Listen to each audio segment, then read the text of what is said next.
Welcome back to Audience, a Castos original experience. Broadcasting from the center of your audio universe, where the most creative podcasters find their home at castos.com.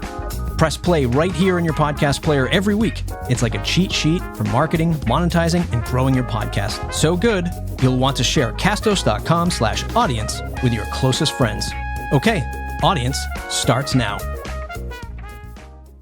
Today's episode is about, me dissecting a recent podcast Tim Ferriss published on his show, The Tim Ferriss Show, titled How I Built the Tim Ferriss Show to 700 plus million downloads, an immersive explanation of all aspects and key decisions, featuring guest interviewer Chris Hutchins. Now look, I know some of you hearing yet another example from Tim Ferriss is like, I can't believe they bulldozed that 200-year-old building and put up a Dunkin' Donuts, but I'm willing to pull a few pointers from someone that should be hitting 1 billion downloads in the not-so-distant future. And look, the episode was more than 3 hours long, and if you want to save some time, I pulled out the 10 best tips that I think will resonate with you most. If you do fancy a listen to the whole thing, he does have the guest interviewer, Chris Hutchins, so there's some solace if you do decide to hit play. Okay, here's how it'll work. I'll play 10 clips, one at a time, which will set the context, and then I'll provide some additional color for what I think you should take away from that tip. All right, tip number 1, podcasting is not dead. So when I launched in 2014, I should also say, there were people who said to me, that ship has sailed. It's too late. There's no point doing a podcast in 2014. So I think they were wrong then. And the people who say that now, I also think are wrong. I wanted to lead with this clip for any doubters in the audience. Am I biased? Sure. This is a podcast from a podcast hosting company after all, but this industry is still booming. Podcasting isn't the flashiest of content technologies, but as you heard Tim say, there's still a massive amount of opportunity here. Where folks get discouraged in podcasting is the sheer amount of podcasts available. 4 million plus if you're looking at the podcastindex.org. But a few things to remember. Number 1, there aren't 4 million active podcasts. In fact, there's less than 1 million. 2, when people say we don't need another podcast, what they're really saying is we don't need another of the same type of podcast. This is where the opportunity lies for your podcast to be different, an art, not cover art, that is unique to you and your style. Okay, tip 2, podcasting is a full-body check-in. Like you could have on paper the best investment of all time, but if you're waking up anxious and having trouble going to sleep, it's probably not a good investment for you. And this is true for podcasting too. How do you feel when you look at your calendar and you see that you have a podcast at 10 a.m. or 2 p.m. or whenever it is? What happens internally? Is it a whole body yes? I mean, how do you feel mentally? How do you feel kind of in your chest? How do you feel in your gut? And really paying attention to that. It's a full body check-in for me. So I'm glad Tim brought this up. It's certainly understated throughout the industry. If you care about the content you're putting out, pouring effort and energy into a conversation or storyline can be mentally and physically draining. If I run 2 podcasts in a day, chances are I feel like I need a nap. The tip here is to manage your energy, especially for interview shows. I know some advice is to bucket 2 months worth of podcast interviews into a single day, and that would just crush someone like me. I could muscle through the first few episodes, but I'd be dragging through the rest. That would result in poor content, poor shows, and overall a bad experience for everyone, you, your guest, and your listeners. Manage your podcast energy efficiently. Okay, tip 3, mics and other hardware and software. We will use Amazon Prime to buy an Audio-Technica 2100 mic and ship it to them. And it's very easy to do. It's $80 to $100. What microphone should I buy? Holds the trophy as the most common question I get, while simultaneously being the least important. Tim does spend a lot of time talking about his hardware and software setup, but at the end of the day, he's using a $100 microphone that plugs in via USB. He even sends the guests the same microphone, and these are celebrities and other industry experts. A big takeaway from this conversation is that he spends more money and thought process on putting backups in place, thinking more about the continuity of his production than the actual quality of the microphone. He realizes that he only has a small window of time to record with his guests, something that he's not willing to let fall victim to a bad microphone connection or a faulty SD card, especially for in-person interviews. Think about continuity more than you think about the expensive microphone. Going on to tip number 4, data isn't all that important. I don't pay a lot of attention to data, but I will look at trend lines over time. And if there's some type of catalyzing event or concern, especially due to technical problems or new policies on platforms, then I'll take a quick look at that. But the fact of the matter is, I wouldn't pay too much attention to data or specific data sets until you've ask yourself, what action will I take or not take, or what behavior will change based on looking at this data set? And if the answer is none and none, do something else. This might be my favorite tip out of the bunch because so many of us get hung up on the analytics or the download count. It's easy to get caught up in the hamster wheel race of growing an audience. What does that even mean? What value is in seeing a number go up if the audience you have doesn't take action on what you want them to do?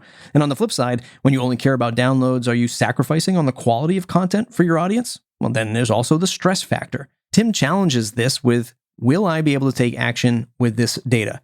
Are you just staring at the charts and hitting refresh 5 times a day? What will you do differently when you see that number change? Change the show format or topics? Work on more promotion? If you can't take action, which, by the way, podcasting data is really hard to take action on, stop stressing out about the data. We have a twofer coming up, tip 5 and tip 6. Be a guest, start a newsletter. People who listen to podcasts probably listen to more than one podcast. So I do think that there is a fair amount of transference when you're on other podcasts. And it makes you a better podcaster to be on other well-run podcasts. So you can take notes on process, how they prep you, what technology they use, what did they do or not do that you could adapt or not adapt? What are you doing that you might want to discard? So there is an educational part also to being on other podcasts that you might not get from pursuing growth through other channels. I think that newsletters are also very powerful. Email and newsletters, they're powerful for everything because they are one link click away from whatever the desired action is. Speaking of growing your audience and being able to take action, be a guest. Start yourself a newsletter. Let's explore. Showing up as a guest on another podcast is still the number one way to reach new ears, literally, and get the word out about your show. Just like building links and SEO is the best way to grow more traffic to your website, same goes for your podcast. This time, the link is with an actual human that you're talking to. And maybe your knee-jerk reaction is, I do a true crime podcast. Who wants to hear me? Other true crime producers? I can almost guarantee that out of 4 million podcasts, someone is talking to another true crime producer. If not directly, there are plenty of podcasts about podcasting that would love to talk to you. This podcast. On to the newsletter. This is my number one recommendation when someone comes to me with no goal in mind for their first podcast. Sure, they might be into entertainment, fashion, getting sponsors, what they're really after, but that's going to take some time. Start with converting visitors onto your newsletter and focusing on raising that data point, not just your listener count. Remember, we want an audience that can take action. That's something you can measure and create a plan for. Tip number 7, there is no magic bullet. I will say, that I suspect a lot of people are going to be very disappointed with my answers on growth here. And I will say, and this is such an old man thing to say, but I'll say it anyway, there is no magic bullet for growth, and the tools change. Don't get mad at me for burying this too deep down the list. I didn't want to get you discouraged. Think back to a few other areas we've already discussed. Podcasts takes a lot of energy, and analytics are fleeting for good reason. If there's one sure thing in podcasting, it's that there are no rules. You have the freedom to work your show, your content, your promotion, however you see fit to build that valuable audience. I can also tell you that none of the major distribution platforms are going to help you here. If there was a surefire way to hit massive success, then everyone would be doing it. So for this section, let me rephrase or summarize what I've been saying all along. Create content you love creating that others will find valuable. Have an actionable goal in mind for both you and the audience. Enjoy the craft and the pursuit to be a better showmaker. Engage with people who have decided to put you in their ears for 45 minutes a week. Great things will come. Tips number 8 and number 9, giving your guest final edit, plus asking them for the home run. We'll talk in the beginning. I will first say, you, like all of my guests, have final cut. You can see a transcript beforehand. You can listen to the audio. Any edits you want to make, we can make. This is not a show about gotchas. So number 1, there's that. And I will say, I've been screwed by journalists before. I've had my trust betrayed. I've had things cherry picked. I've been misquoted. It sucks. I'm not going to do that. And you have final cut, which, by the way, is what Inside the Actors studio always did. And what you might have seen on TV for those episodes, 45 minutes, an hour, was actually several hours of recording. They would cut down substantially. So I'll do that first. And in the, say, warm-up calisthenics, I will always ask someone, what would make this interview a home run? When you look back 3-6 months from now, what would make this an absolute home run where when people ask you, what are your favorite 2 or 3 interviews? This is one of those 2 or 3.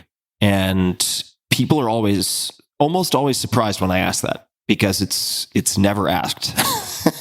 And I'll tell them, because that can inform how I try to steer the conversation. It will also inform how we promote the episode. Another 2-tipper. First, Tim gives his guest final edit before the show is aired. He cites that he's been burned in the past, and he doesn't want his guests to feel the same thing could happen to them. Putting your guest at ease is the important takeaway here. You might not be interviewing celebrities with publicists breathing down your neck, but letting them know that they could pull something from the show could make all the difference to them. Next up is asking your guests, what would make this a home run for you? It's awesome. It's something I've been doing for a while now in my pre-interviews. We're only going to have a great interview if both parties feel comfortable and energized. Knowing that most interview shows, both parties want to get something out of the deal, great content, and great exposure. Pulling out a win for your guest will signal to them that this moment is for them, working together to create the best story and lesson for the listeners. Ultimately, the best content possible. Final tip, tip number 10, you learn a lot about yourself. But it's a fun game. I encourage everyone to try it. You'll learn a lot about yourself at the very least. So, yeah, I definitely have. And with that, my friend, I think we can bring this to a close. You certainly do learn a lot about yourself. After nearly 3 hours of conversation, this ends up being almost a throwaway line in the final minutes of the show. Listen closely to the guest interviewer, Chris, confirm Tim's thoughts, met with a heavy sigh of agreement. I've been podcasting for 10 years. Podcasting is something you're dedicated to improving year over year. Not only do you grow your audience, you grow as a creator. There's so much opportunity in podcasting that goes well beyond the charts and advertisers. I hosted my own podcast about WordPress for 8 years, which led me to my role here today at Castos. Relationships, friends, business opportunities, all from podcasting. Stick with it. You'll like it. I promise you. Okay, that's it for today's episode. You'll love this episode. Go ahead and share it on social media, wherever you spend your time. Twitter, LinkedIn, Facebook, the metaverse. Follow us, castos.com/audience. Make sure you subscribe to the podcast every week right here in your podcast player. You're going to hear me, Stuart, Craig, Sam, other voices. We hope you enjoy Audience as much as we enjoy creating it. Okay, we'll see you in the next episode.